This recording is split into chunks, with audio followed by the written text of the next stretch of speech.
Hi, I'm Padraig Harrington and I'm here today to run through the rules of golf. The decisions of the rules can be quite complicated, but there's some basic rules of golf that if you know them will save you a few shots. We're going to play a few holes and we're going to see what situations come up. There's a few little checks you've got to do on the first tee. First of all, you've got to count your clubs.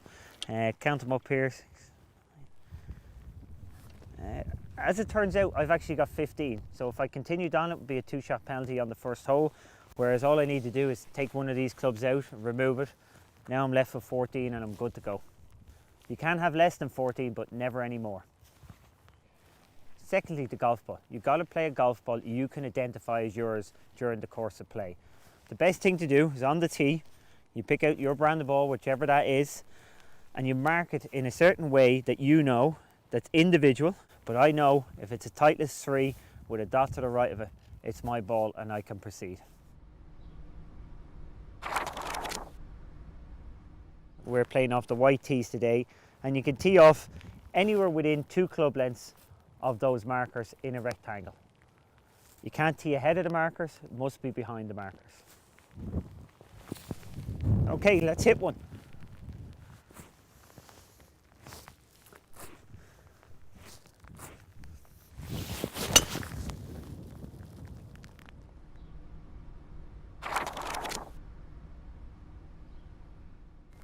Okay, sometimes when you're playing golf, the idea of the game is to play the ball as it lies, but sometimes when you're playing the game, you'll find yourself in a situation where it just isn't possible. The ball is unplayable. Now, you can declare it unplayable and tell your playing partners you're declaring it unplayable, and then you have to decide on what your options are. Well, you could always go back to where you came from, back to the teeing ground as it happened here, and play the shot again. Alternatively, you can take a spot directly between your ball and the hole and come straight back, and you can drop the ball on that line as far back as you like. So in this situation, the tree is still in my way. I'd want to probably go back 20, 30, maybe 40 yards to give my room. But thirdly, you can always take a 2 club length drop when you're declaring it unplayable, and that looks like it's going to be the best option for me in this situation. I'm going to mark it because it's good practice to mark the golf ball, and then I'm going to measure 2 club lengths from there. I'm going to come out sideways. You don't have to come exactly sideways, but you can't go closer to the hole. I'm going to mark it out.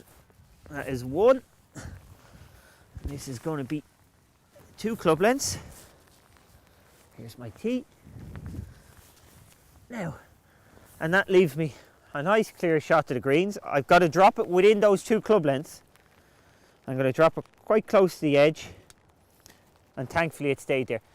It is entitled to roll 2 club lengths from that position in any direction as long as it's not closer to the hole, and then the ball is in play for a 1-shot penalty.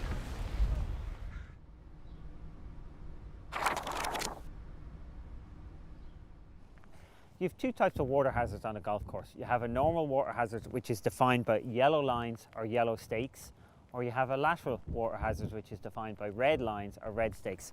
In this case, I fit it into a water hazard, a normal hazard defined by the yellow markings. First of all, you have 3 options. 1, if you're lucky, you may be able to play the ball from the hazard, but more likely, you'll have to choose between the 2 others.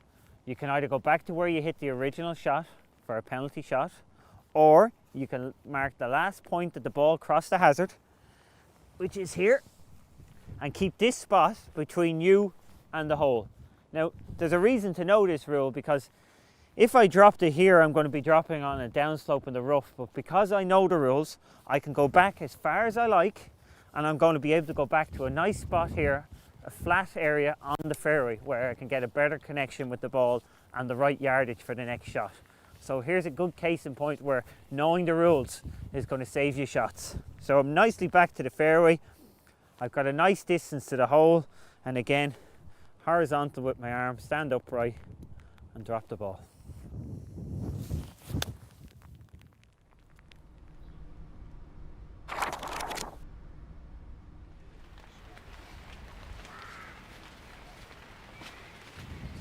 As you can see here, I've hit it a bit long on this par 4, and my golf ball is lost.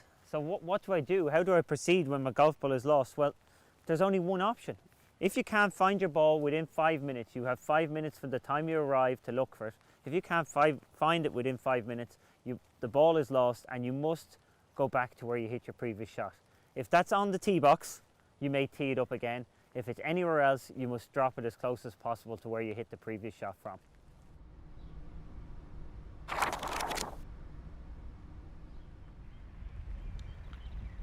So here we are again. Unfortunately, I've crossed into another water hazard, but this time it's a lateral water hazard defined by the red stakes or red line. Now, I have all the same options as the water hazard. I can play it, I can go back to the tee or back to where I last hit the shot, or I can keep the point across the hazard last between me and the hole. But with a lateral hazard, I've got two more options. I can take a 2 club length drop from the point that I last crossed the hazard over here, or I can go to the opposite side of the hazard and take a 2 club length drop on that side. Clearly here there's a bit of heavy rough there. We're going to take the 2 club length drop here. So I measure it out. Again, 2 club lengths. Okay, tee here. I can use any club to measure the 2 club lengths. I can use a driver or a wedge or a putter, whatever club you like to use. This has got me up onto the nice even part of the bank. So by knowing that, I've got a little bit of an advantage here. I can drop on the flat part instead of down here on the edge of the hazard where there's a slope. So we don't have to retrieve the ball, but we all like to retrieve it if we can.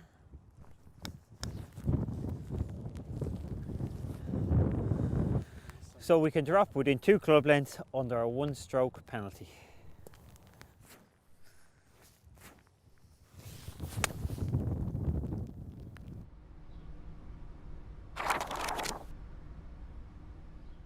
So here we are in a bunker, and you do have to be careful in a bunker.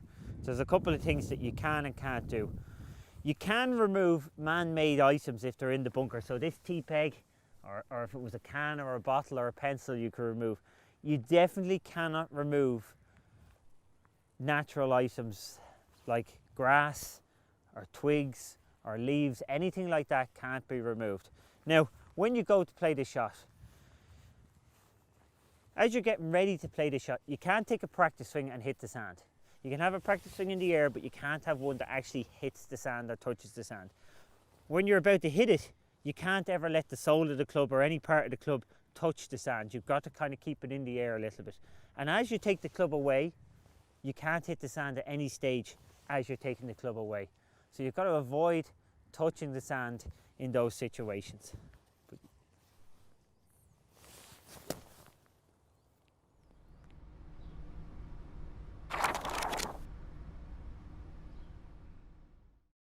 I've been a little bit unlucky here again today, and I've found a bad lie here in the rough. Now, I can remove these old dead leaves here. I can remove this twig, but I can't remove something that's living and attached, like this weed here. So my ball is sitting down. Again, there's certain things you can't do in the rough. I certainly can't get my foot in here and try and create a better lie by stamping down around the grass, around the ball and on the grass. I certainly can't pull anything up. Again, I can't start pulling the grass out to give myself a better lie. And even when I ground the club, I can let the club rest on the ground, but I can't press it down there. Again, I can't create a better lie than I've got. Essentially, you got to take it on the chin and play the ball as it lies.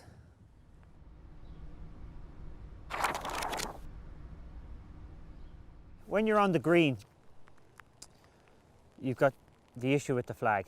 Now, you can have the flag attended when you're on the green or even when you're off the green at any stage, but when you're on the green, it's best that you either have the flag attended or taken out altogether, because if you hit the flag, it would be a 2-shot penalty. So we're going to take it out here. Marking your golf ball. It's best to use a ball marker or a small flat object. You don't have to jam it under the ball or anything like that. You put it behind the ball, then you can pick the ball up once the marker's on the ground and you can clean it. Give it a quick clean. So I can clean that off. Okay, I put it back. Now, you must put it back exactly in the same position, just in front of that coin, and I pick the coin up. Now the ball is back in play. As regards the line, I can only touch the line between my ball and the hole to remove certain loose objects, or fix a pitch mark. So here I have a bit of grass, I can remove that. And again, sand, I can brush that sand away, like so. Now I've got a pitch mark here in front of me. So again, I want to level out my line here, and I'm quite entitled to fix this pitch mark.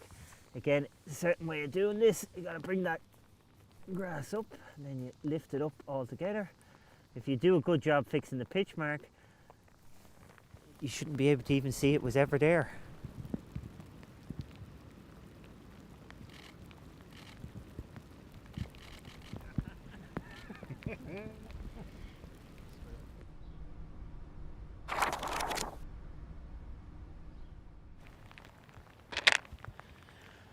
In conclusion, we've gone through a few of the basic rules of golf.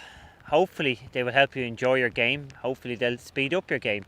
You never know, they may save you a few shots. If in any doubt, talk to your committee at your golf club or go to the R&A Rules of Golf app.